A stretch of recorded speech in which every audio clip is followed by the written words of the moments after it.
Well, hello everybody, and welcome to this first in a series of 4 webinars organised by my colleagues in the advancement team at the University of Leeds, and on the subject of water. My name is Martin Tillotson, and I'm one of the directors of water at Leeds here at the University of Leeds. And my job really today is to act as your host, and also the host for the next 3 weeks. And before we get into the presentation itself and I introduce our speaker today, I'd just like to ask a slightly rhetorical question, which is, what do you think about when you think about water? Now, for some of you, I'm sure when you think about water, you might be thinking about your own personal interaction with water, whether that be at home or at work, or perhaps how you enjoy water or use water as part of recreational activities. For some of you, you might also think about water in the context of how it flows through the environment in the town or the city where you live. Or you might start to think a bit wider than that and think about how water is utilised in the river basin where you live. And then, of course, if you think about water in the national context, you might start to think about some of the social and the wider economic good that comes from water.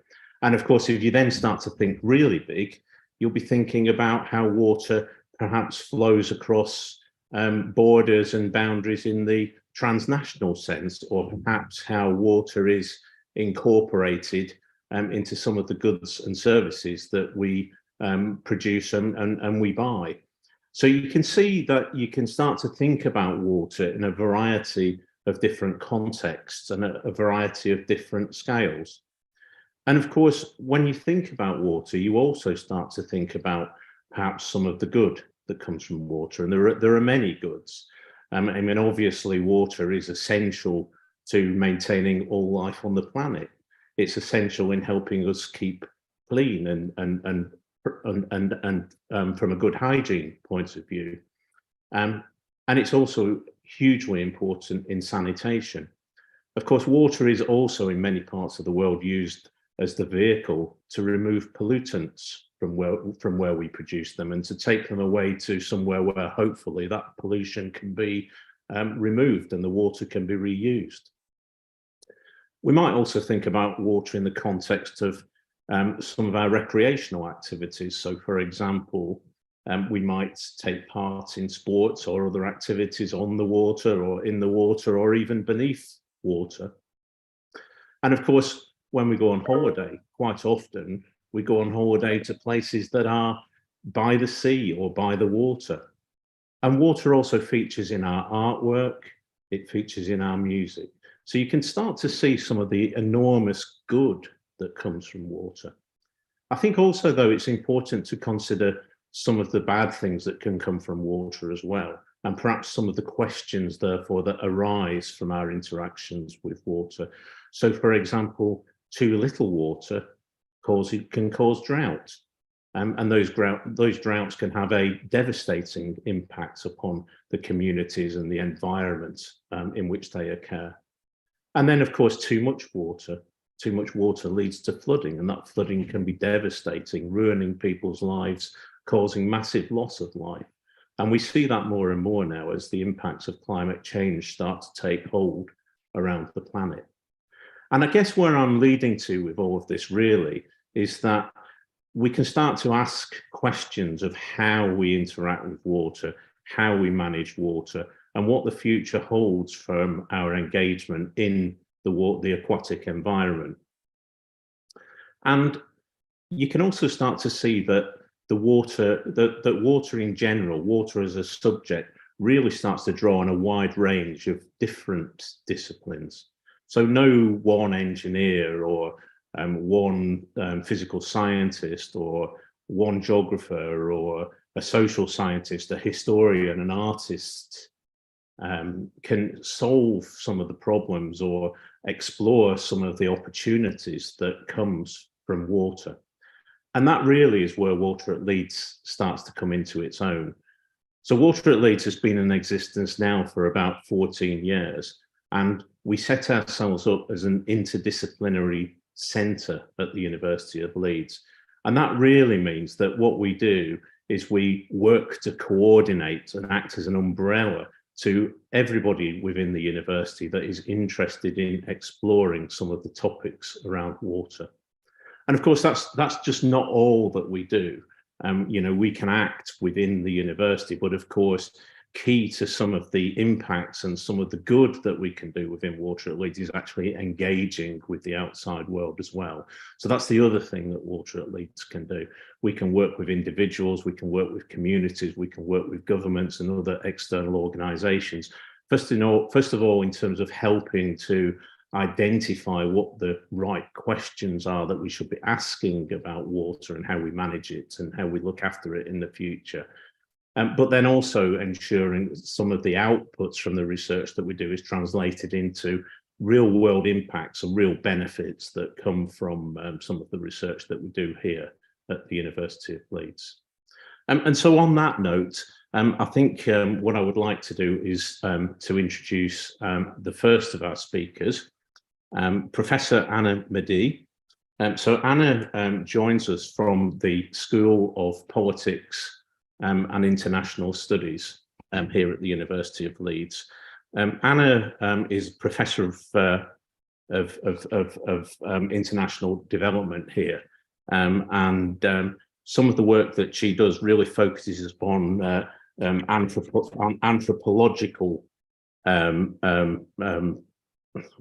anthropological work, sorry, and in particular, she's interested in Anna is interested in looking at the relationships between international development and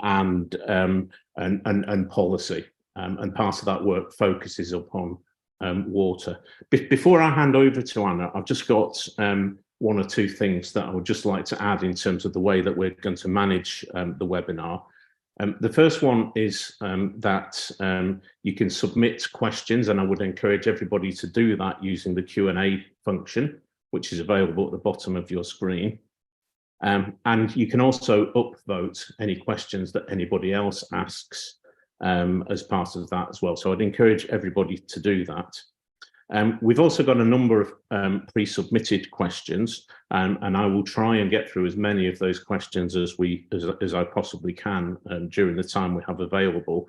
And then also a reminder that the webinar is being recorded. And so if anybody has to leave early for whatever reason, then not to worry, because the recording will be made available to you on a video link later on. And then finally, if anybody has any access requirements, then automated captions are also available and can be activated within your settings. So without further ado, if I can hand over to you, Anna, and thank you very much. Thank you, Martin. Good evening, everyone. It's lovely to be here and to talk about this exciting project that we had with Water at Leeds to try and understand how do we research the global water crisis. And before I tell you about the 6 big questions or the scoping study that we did, I want to give you a little bit of background to build on what sort of Martin said and why we would go about doing a study like this. I'm not particularly special in the sense of being somebody who can answer all of these questions, but I came to the University of Leeds from a background of international development about 6 years ago now. I've always worked in community water management. So my PhD was in participatory community water management in Tanzania. And so I came from that sort of very local focused background on the social, political elements of how a project works at the very ground level. But then came into Leeds, big university with lots of different disciplines, lots of exciting research going on. And Water at Leeds presents this fantastic opportunity to bring your particular specialism and particular pieces of research together with other researchers to really build a collective, collaborative form of knowledge. And I think that's one of the most exciting things about Water at Leeds.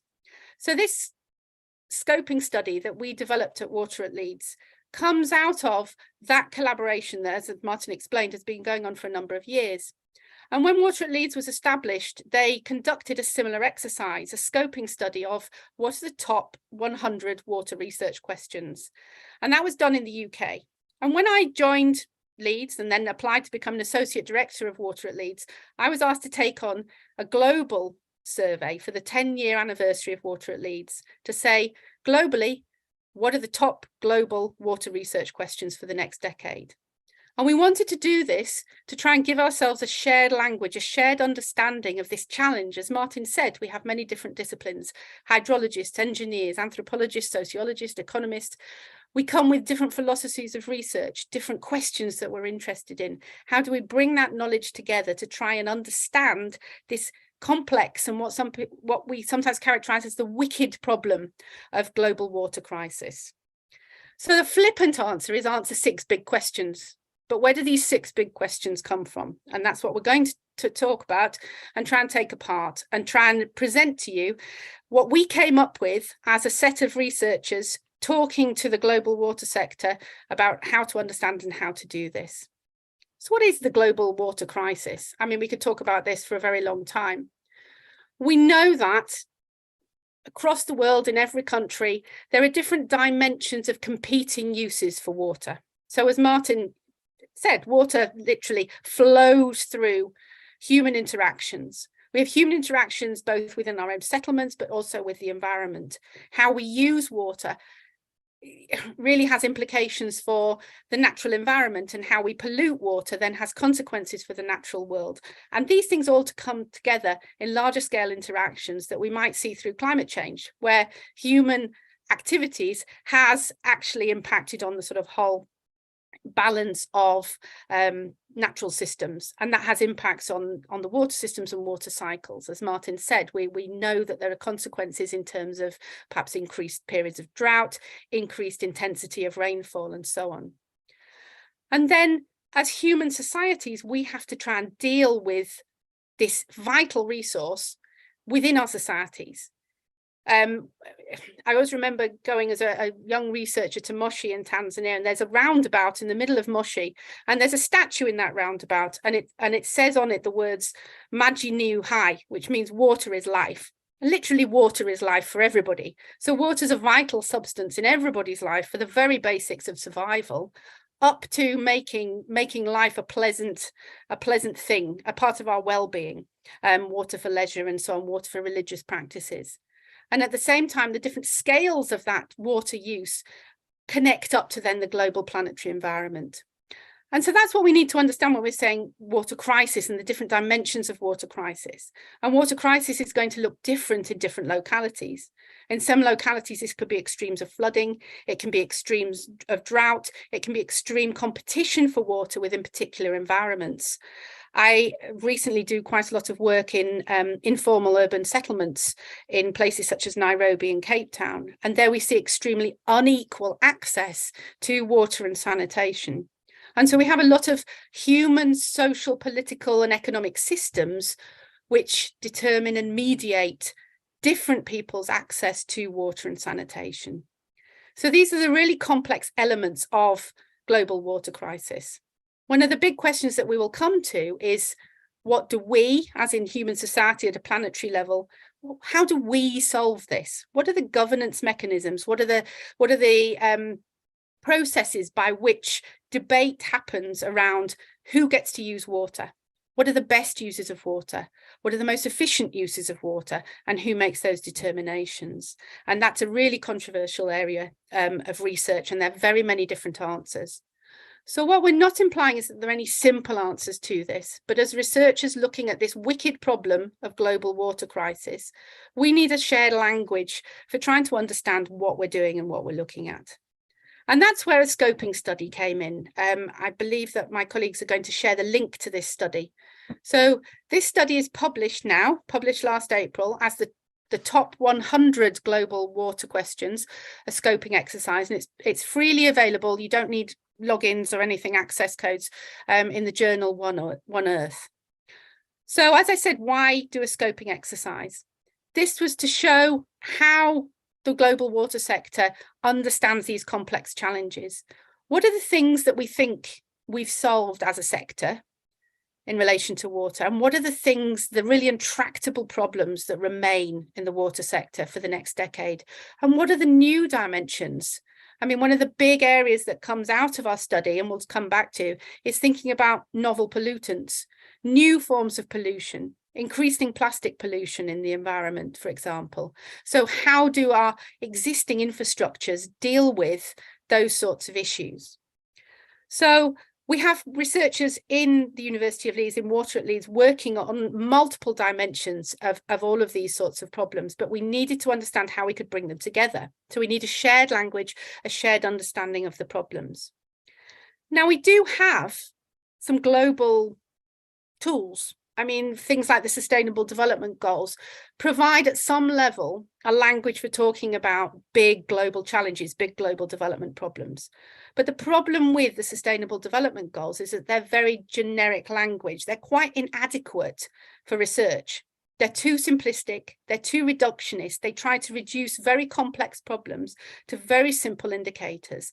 And they're also normative in some senses, in that they impose ideas about particular solutions. So we wanted to have something that went beyond the Sustainable Development Goals to try and give us a formulation around actual researchable problems.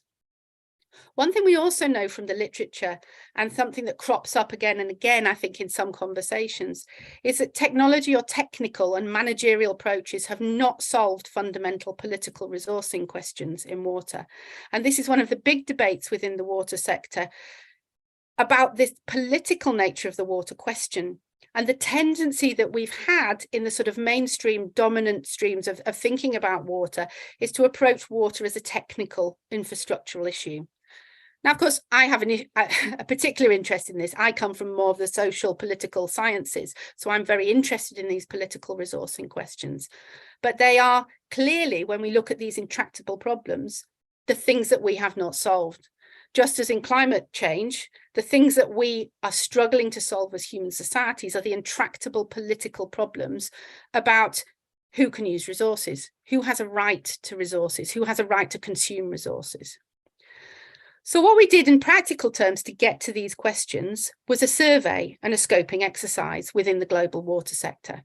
We wanted to build on the contacts that our around 300 researchers in water at Leeds have around the world, and to build on events and our participation in global networks to try and spread a survey far and wide. And our survey invited people to submit the top 10 most important water questions in their view. There are always limitations to a survey. There's a time limitation. There are language limitations. This survey was delivered primarily in English and Spanish, and we had very good uptake in Spanish because we have a good Spanish-speaking element to our team. Ideally, we'd have liked to have done this in more languages, Chinese particularly, in French, and multiple other languages, but time translation doesn't necessarily allow. The other problem, of course, was the pandemic. We started this in 2019 and were severely disrupted through the pandemic. We ended up from this exercise, though, with 4,000 submitted questions. So then we have a problem. We have to get from 4,000 questions to primarily our 100 questions. That was the point of doing the exercise. So we start sifting, and we use a software called Envivo to try and sift repetitions in the questions, and we try and group the questions. And then we need to try and prioritize. So what we did was to seek expert opinion. So we said, okay, there are certain themes coming up. There are certain things that are considered to be really important. Let's get expert opinion on the questions that are being submitted here. So we did a series of interviews. And we also did an interactive session at the Stockholm World Water Week, which is one of the primary events in the water calendar on a global scale. And from that, then we were able to distill, more water puns, out to these 100 questions. But even then, 100 questions is quite difficult to take on, and is quite difficult to communicate as a simple sort of tool of communication. So we said, okay, these 100 questions actually fit within 6 important questions. And these questions cover scale. And scale's really important in water, as Martin said. Water runs throughout human societies, but it's not just at the community level. It's not just when we open the tap or visit the toilet that water matters. Water goes up to the planetary level, our interactions with the water cycle, with rivers that cross state boundaries. So water transcends human scales. It transcends our political scales. So this is how we started to think about it, and how we started to think about the 100 questions that we have. So we can start from the tap. Where do we get our water from? Where do we go to the toilet? Where does our waste go to at our particular household level? And think about supply and demand. So water and sanitation services, the very local level. But all of those things are delivered within systems. And those systems are producing waste, or they need supply, or they need infrastructure. And there's an economics around those things. How do we pay for those services? How do they interact with the local natural environment?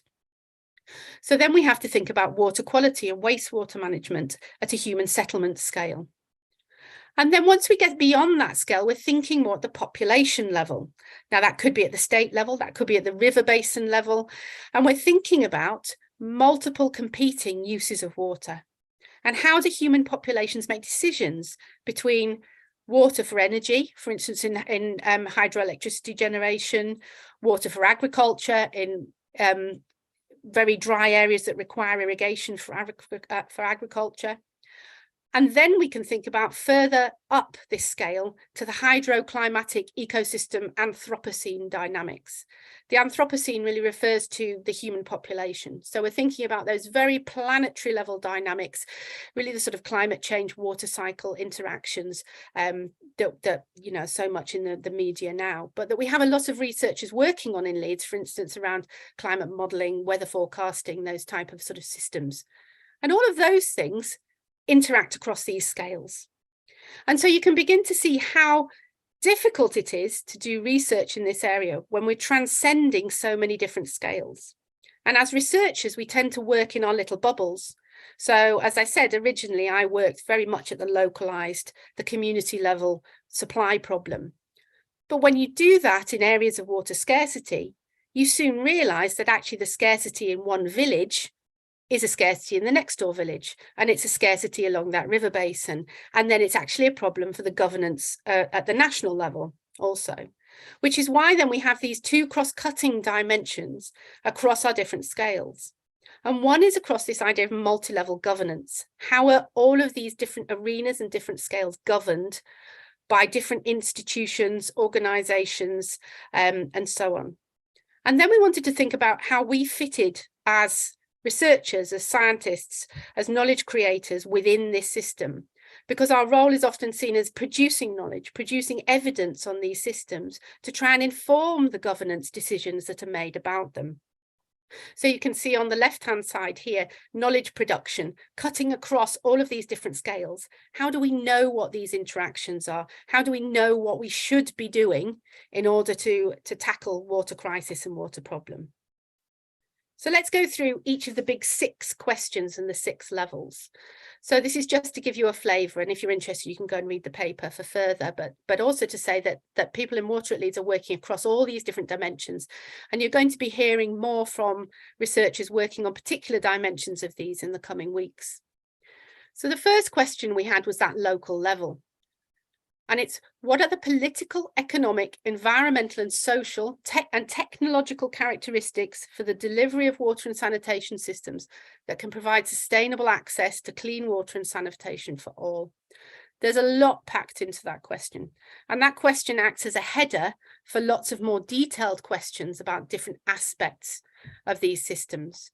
And as we can see, the illustrations showing, we have questions about what particular forms of new technology might enable us to draw on different water resources, what particular infrastructures such as reservoirs might mean that we can contain more water, where are different populations getting water from and how are they accessing it. Because I'm working on sanitation more recently, I've got pictures of different sanitation systems here. The middle one's coming from Kailicha in South Africa, where I've been working recently, but there are particular questions about the human right to sanitation. What can people expect as a basic level of service. And in South Africa, they have a human right within the constitution to certain basic allocations of water and sanitation. So sanitation has become a big political issue. And Cape Town had poo protests where informal urban settlement dwellers demanded that the local authority do something about sanitation. And so there are some basic temporary sanitation solutions there. So there's many cross-cutting questions within this element. One of the particular interests to me is about the economic question: who pays? So this idea of water as both an economic and social good is particularly important. And I think particularly here when we're saying about access to clean water and sanitation for all. There are tensions around privatization, for example, water as a market, and these are very political decisions that have to be made within societies concerning how much subsidy can be used to enable clean water and sanitation for all, in capital letters for a reason, because what we see across the world is extreme inequality in access to water and sanitation. That's not a rich country, poor country. That's not a developed, developing country phenomenon in one sense. In many so-called developing or poorer countries, you will have populations who have good access or much better access, and you will have large segments of the population who might be relatively ignored or considered to be illegal. I could talk a lot about this subject because this is very much close to my heart, but we'll move on to the next one.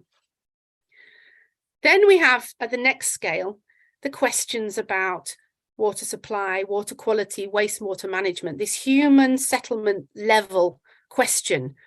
What do humans do once they've used that water? If we've been using water in sewers or we've got wastewater and pit latrines, how do we stop damage to the environment? How do we stop our human pollutants causing ecosystem damage? How do we know that water is going to be clean and safe for people to drink? So there are all sorts of big infrastructural questions here. And the big question here is, what are the pathways to improve water and sanitation safety and risk management in human settlements? And there are different questions in different places. The answers are very different depending on the context. So the picture on the left is from a container-based sanitation project in Mathare in Nairobi, where there are these container-based toilets and a 3 times a week collection of fecal waste system. And they're trying a model of processing that waste with a idea of a circular economy, using the human waste to make manure, fertilizers, and so on. There are big questions in those systems about the viability of those as markets, how much they should be cross-subsidized. In our developed, so-called developed countries, richer countries, there are often extremely extensive sewer and on-grid system networks, but we know lots of those systems are becoming very old. They need investment, and questions about the types of investment, how to leverage that sort of investment, and the impacts on some of these systems of things like climate change, increasing amounts of wastewater runoff, are big questions that have to be resolved at the sort of political and governance levels. A subject that I got extremely interested in later research of mine, so post my PhD, when I looked at the very local level of community-based management, I did a piece of work on irrigation in Tanzania in the Uluguru Mountains. And we really came up this issue of, how is water scarcity thought about? Which populations have a right to water? And what are the tensions, trade-offs, conflicts in delivering water and sanitation access for all within and between river basins, regions, and countries? And this is where we have a really big challenge at a human societal level. It's quite difficult to work through these tensions at this higher level. Some of the research and some of the thinking about this talks about the idea of nexus. So some of you may have heard of or be familiar with this idea of the water, energy, food nexus. And this is when we're not just talking about water at the sort of human population, the washing, drinking type level. This is when we're thinking about the bigger scales of water for livelihoods, water for agriculture, water for energy generation, water for food production, and water for industry. You know, in particular places, water industry has very high water demands. How do we, as societies, work through the tensions and trade-offs and conflicts between water. Things like the Cape Town water crisis in recent years have been quite instructive for what happens in societies when you reach a point of real volumetric scarcity. What sort of politics arise within that? What sort of behavioural and regulatory mechanisms are needed to try and negotiate crisis? How does blame happen? One thing we see in water scarcity is it's very common for blame to start being cast around different actors. Well, this particular group are using too much water. This particular thing is very inefficient. This particular industry is too greedy for water. But what is also very evident in the type of research that I'm involved in is that too frequently within formal governance systems, the very poorest right to water is somehow ignored, because the very poorest and most marginalized populations are very often seen as illegal.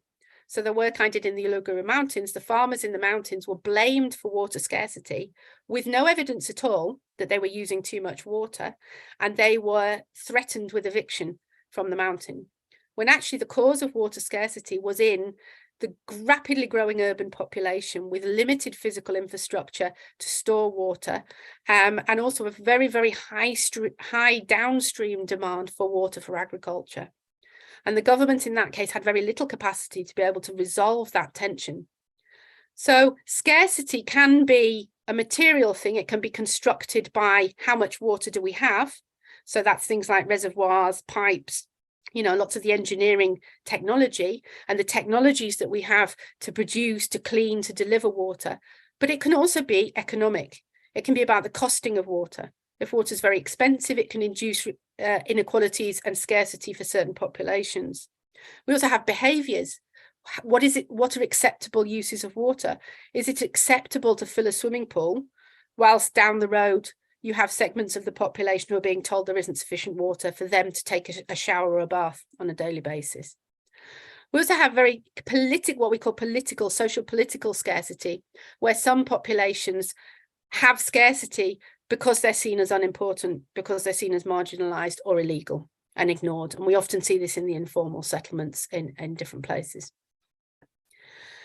I will also mention at this point the transboundary as being a particularly fraught area where you have rivers flowing between states and between political boundaries. This is particularly contentious. We only need to think of the Nile River Basin and the Grand Renaissance Dam in Ethiopia, where there's some very great tensions around downstream countries, Egypt and Sudan, for example, about the potential impacts of infrastructure like the Grand Renaissance Dam on their water resources and supplies. It's too little time really to go into the dynamics of that conflict, but just to say it's extremely difficult and also based on a history of colonial agreements. So the UK had particular agreements in the colonial past for the sharing of the water resources of the Nile. So not just scale is important, but also history is important and time is important for where particular water problems come from.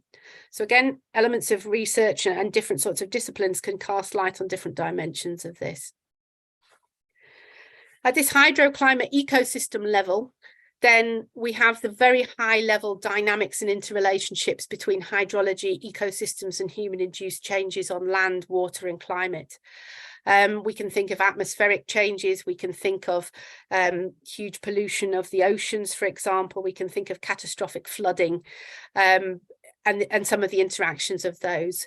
At this level, we have a lot of work on modelling these relationships and trying to predict and understand what happens, how different tipping points are reached, for example, the different potential impacts of human activities and actions and changes, and how human systems may have to prepare for future crisis, be that drought and flood, and increasingly in the same places to experience both drought and flood. I mean, we saw that in the UK over the summer. We had bad droughts, but at the same time, we can also then have particularly localized flooding. In Dar es Salaam, where I do a lot of work, for most of the year, you have water scarcity and there's insufficient water. But for in the rainy season, you have extreme flooding. And often that sort of flooding, we don't necessarily think of human disaster, well, these sorts of disasters, flooding and drought disasters, and not necessarily natural disasters in that sense. There are elements of human-caused disaster also, because the consequences of the sort of increased rainfall events may be impacted by how humans have interacted with either catchment areas, river basins, and so on. And particularly, there may be infrastructure that's been built that can cause or contribute to flooding in particular areas. So we need to really think about how human-induced changes also impact these sorts of systems. Who wins, who loses from these changes, and what's the capacity to be able to deal with them? So in the final time that I have available, I think we move now to sort of some of these cross-cutting challenges across our 6 big questions. So from many of the questions submitted to our study, there were questions around, well, we've got all this technology, we know so much, but why do the same things keep on failing? And what keeps on failing is this governance problem. So our big question here is, what are the critical challenges for governance of human activities at all levels that would enable water and sanitation services in balance with planetary climate and ecosystems? This is a massive question, and we're not pretending there's an easy answer here. But what we do want to sort of draw attention to is the political dimensions of this. And this is not to say something that's party political. This is about power and interests in how decisions are made, in who has particular rights to water and sanitation, and how these sorts of decisions are made both at the global level, at the state level, at local levels, and how these systems interact with each other. There's some really interesting new and emerging work around, for instance, giving legal personhood to rivers, so that rivers are given representatives in law to be able to claim their rights not to be polluted, for example. We've seen recent citizen-level action in the UK around bathing water status for rivers, and that then driving media attention, which has then driven political attention. So there are some very serious political dynamics that feed into then governance and decision-making processes that also link to financing processes. So we can't just be thinking that the state can leave some of these big problems to markets. And one of the issues has been in previous time, well, I think in previous decades, we've had perhaps a dominant mainstream view in some of our big international institutions that the state should step back from delivery, that the state should step back from subsidy, and that privatization and markets can deliver solutions, and that technology can solve some of these problems. We know from research that that is not the case, that multiply across all countries in the world, this is developed rich countries also, that water crisis is manifesting itself in these sort of intractable political problems. And then these are the sorts of areas where we have to develop new mechanisms to be able to negotiate between different water uses and to be able to try and resolve some of these tensions in water. So where do we fit as researchers, as Water at Leeds researchers? Our question here is then, how can water and sanitation research from multiple disciplines collectively work with governance systems to inform policy and human interactions to achieve water and sanitation for all in balance with planetary climate and ecosystems? There's sometimes a simple way of thinking about how science, how knowledge production moves into policy. And that tends to be that scientists, researchers will come and we will produce evidence, and that our evidence will easily, sorry, my alarm's telling me my time's up, so I'll be wrapping up, that our evidence can easily go to the policymaker and they will decide the right course of action. But it's not so simple. We come from different disciplines that have different philosophies of research. And that is, you know, how we understand the nature of truth, how we construct truth, how we make fact, even the value that we give to things like indigenous knowledge and to custom and practice in particular areas. We have particular tensions about data, the use of big data, what data can tell us, what quantification of water systems can tell us, and what it leaves out. What our big global indicators like the Sustainable Development Goals tell us, and what actually they hide. And I'm doing a big piece of research on this about how inadequate the Sustainable Development Goal and the indicator, particularly on integrated water resources management, is it's extremely problematic, and it hides a great deal more than it tells us. So as researchers, we have to be very open to understanding different disciplines, to understanding the limits of what each of us can do as an individual, and to find ways to constructively build understanding of each other. I do a lot of work with the engineering department, the civil engineering, the public health engineers on these sanitation questions. And it's been really, really instructive, and we've learned an enormous amount from each other. We also have to understand that it's not so simple to feed into policy processes.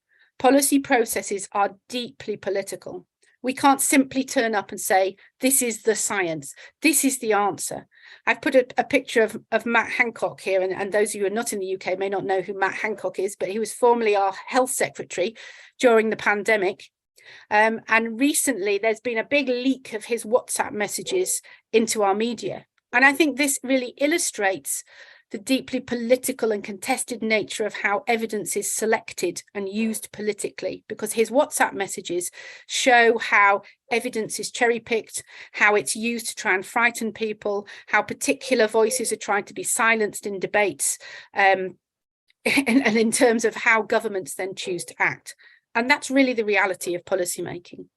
So as researchers, we have to be very aware of how that happens, and we have to be very realistic in the discussions and contributions that we're making. And we have to be really sort of rigorous in trying to triangulate and understand what it is that we're doing across these multiple dimensions. So we don't pretend that we've got the answers to this. All we're doing is trying to have a shared language that we can try to work constructively together to try to describe the problem, and to get over to the policymakers that they can't pretend there's the science. There's a politics that dimension the governance system is responsible for.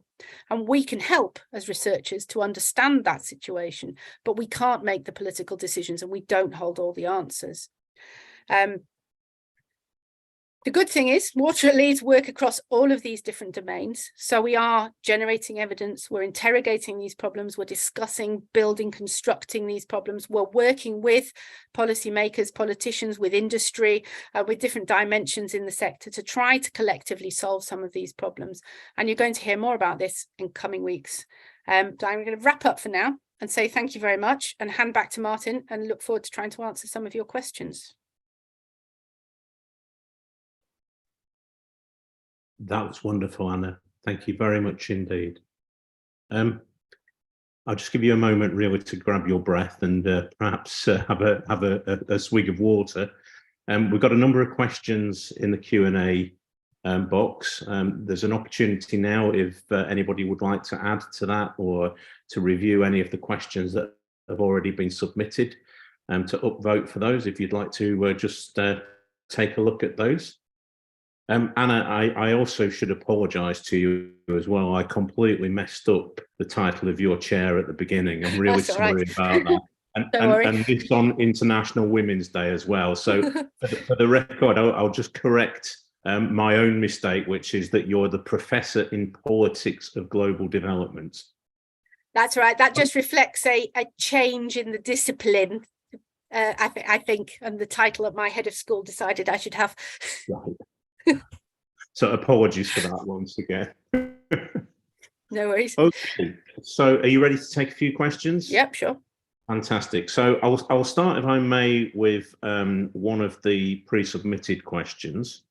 This comes from Andrew Jenkins, who's asked, what should be the priorities for the British government, including UK aid, in addressing the global water crisis?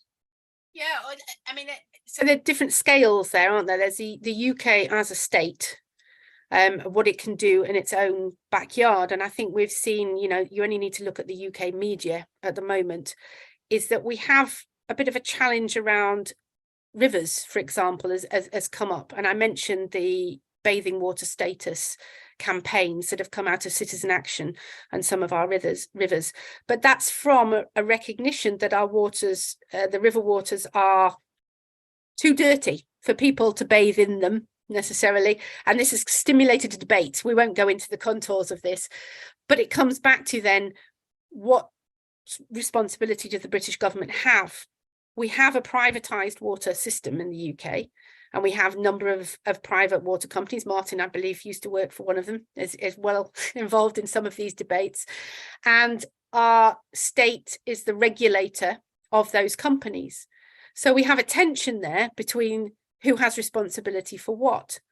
And we have an ageing Victorian-based infrastructure that requires transformative work in terms of capacity and capability to deal with the challenges that are to come. And we also have some more extensive issues, and I think you probably hear more about this in the Pete talk, about land use and how land use also connects to what happens with our rivers and our river basins. And these are big state government positions. But I always come back to, and I would because I'm, political social person, is that I don't think our politicians have realised how much of a political issue water is becoming. And certainly our media are pressing water to become more of a political issue.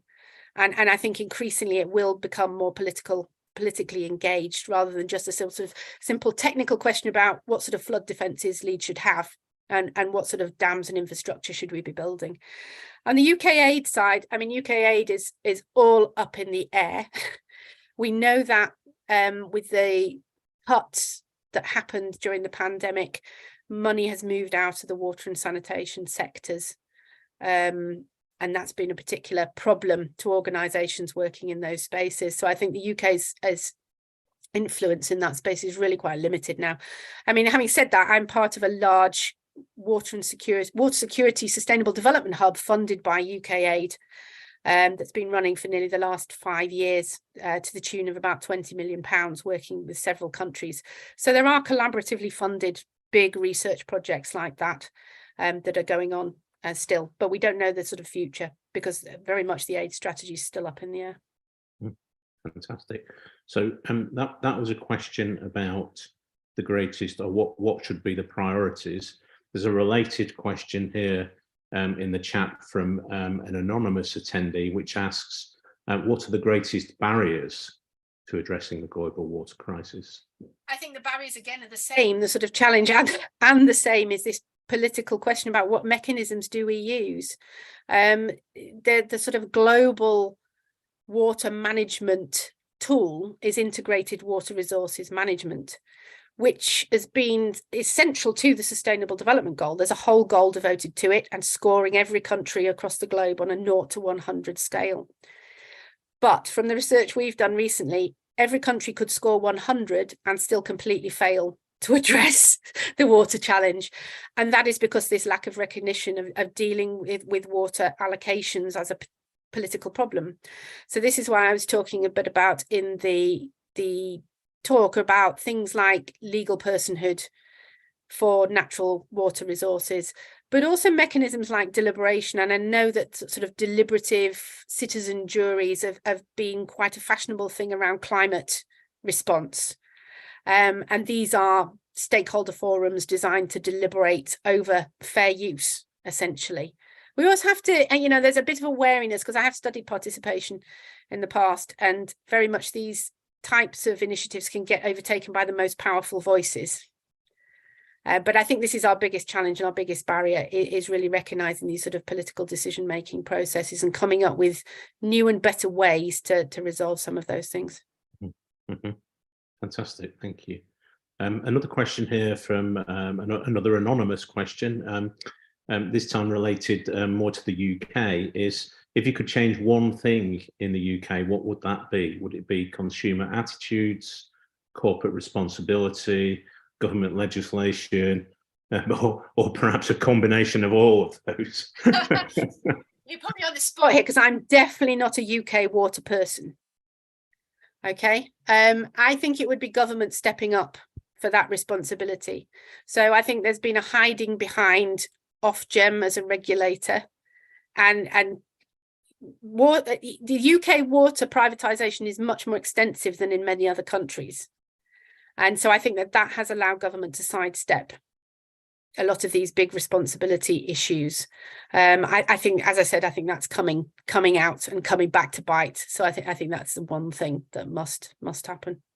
Yeah, I would add that. I would add to that by saying that I think that the entire relationship between regulation and the water sector in the UK has become a little bit too close and a bit too close in recent years.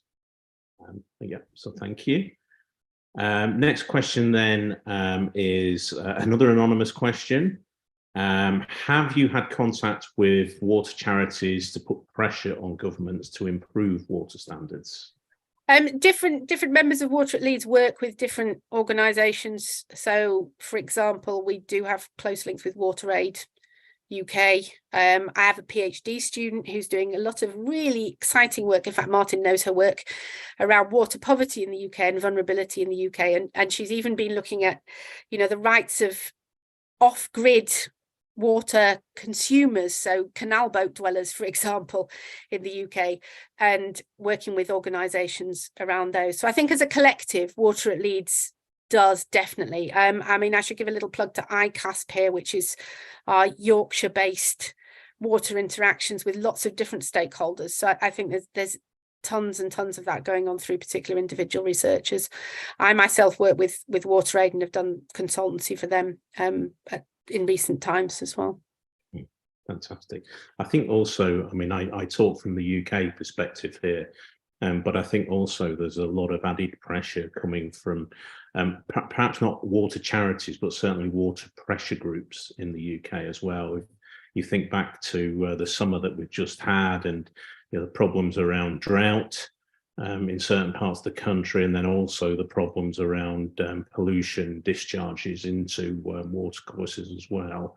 Some of the pressure groups, some of them are household names, other ones are just much more local in their existence of putting immense pressure on water companies as well. And yeah, I think so. I mean, a big shout out to the Ilkley River campaign, which is where I regularly swim, and we did have a seminar series, I think a couple of years ago now, where a number of these river campaigns were speaking about and sharing their experiences.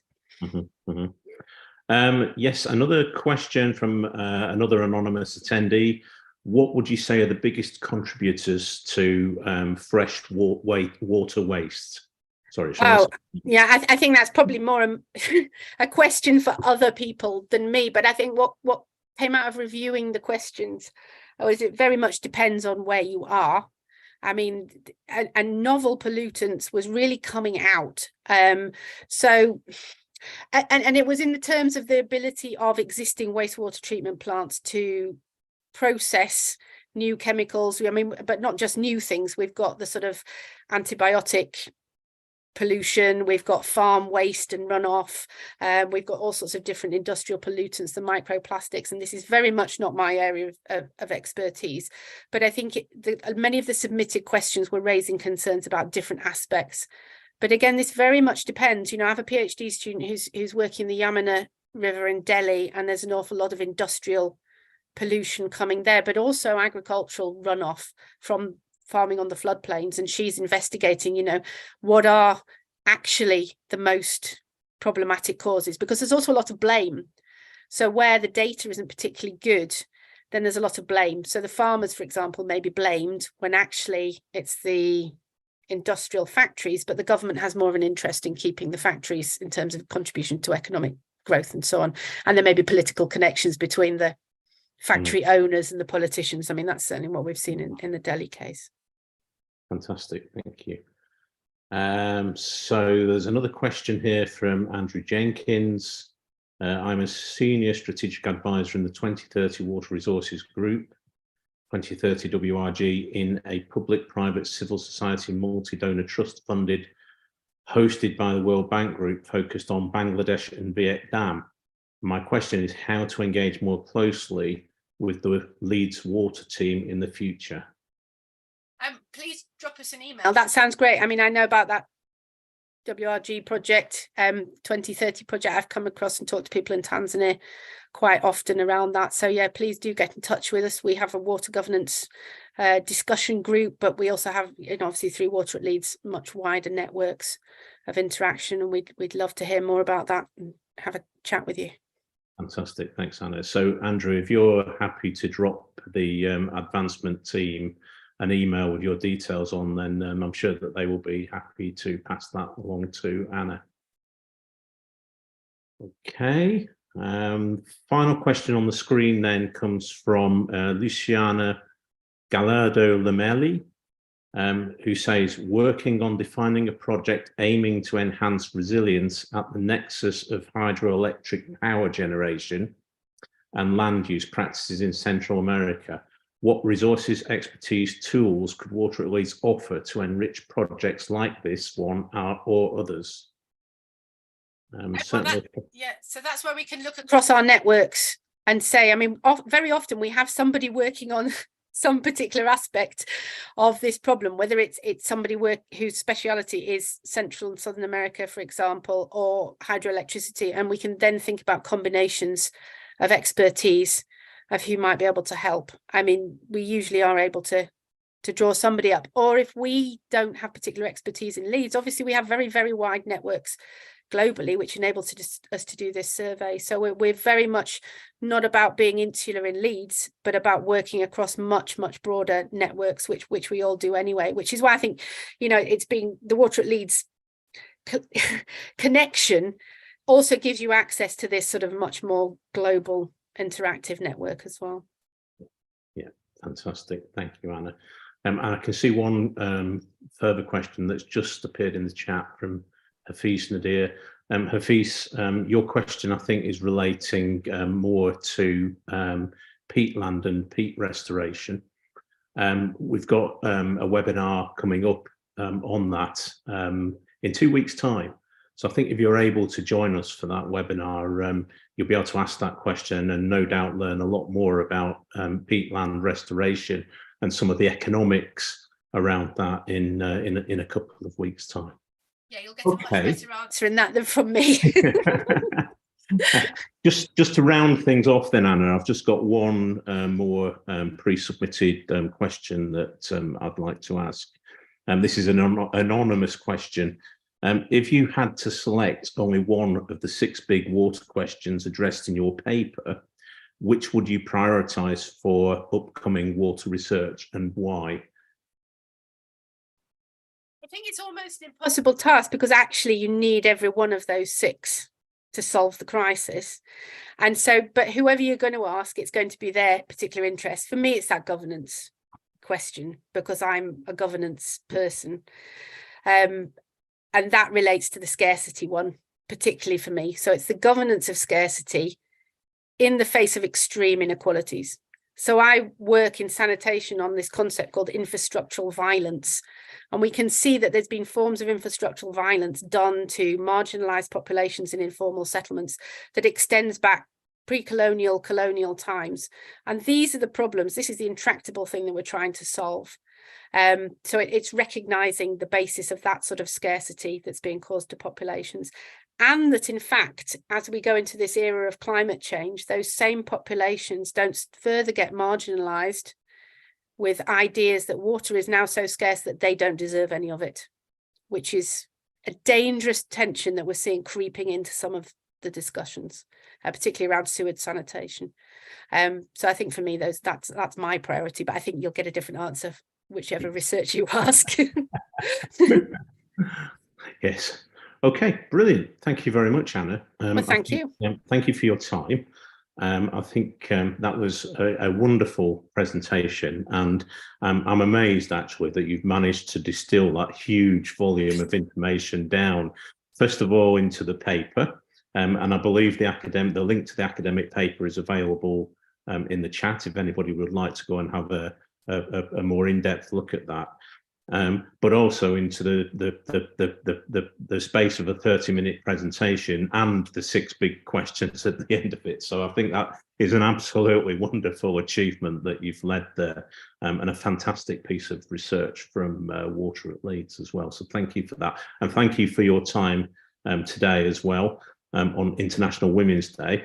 It would be remiss of me to let you go without, first of all, recognising the fact that you were actually one of our inaugural Water Women prize winners of what, 3 years ago was it now? Yeah. Which we announce every year on International Women's Day. And in fact, we've also made that announcement today as well with the latest batch of winners, all of whom are fantastic researchers and water-related women in the University of Leeds that work in the water space. So if anybody would like to go and take a look at who the winners are, and perhaps read a little bit more about them and how they inspire and are inspirational to us in the work that they do in the water space, then I think there will be a link made available in the chat. So I can see it's in the chat now. So if anybody would like to click on that and go and have a closer look, then please feel free to do that. So yeah, once again, thank you very much for your time today, Anna. Very much appreciated. Thank you. It's a pleasure. Thank you, everyone. So just before we end today, I mentioned at the beginning that this is the first in a series of 4 webinars that are about water and the water research that we do in water at Leeds. We have another webinar next Wednesday, the 15th, at the same time, in which my colleague in civil engineering, Dr. Paul Hutchings, who's a lecturer in water sanitation and health, is going to come along and talk to us about how we can improve urban sanitation around the world. That also promises to be another fantastic talk, and obviously a very pertinent subject, particularly if you think about it in terms of the United Nations Sustainable Development Goals. So if anybody is interested in coming along and hearing that speech, there will be a link pasted in the chat where you can sign up to the webinar. Just a reminder also that when the webinar ends, there will be a feedback form that will be pasted into the chat. And if you could provide us with some feedback from today, then that would be very much appreciated as well. So I think that is all from me for this evening. Thank you very much for attending, and I hope that we can see you again next week. Thank you.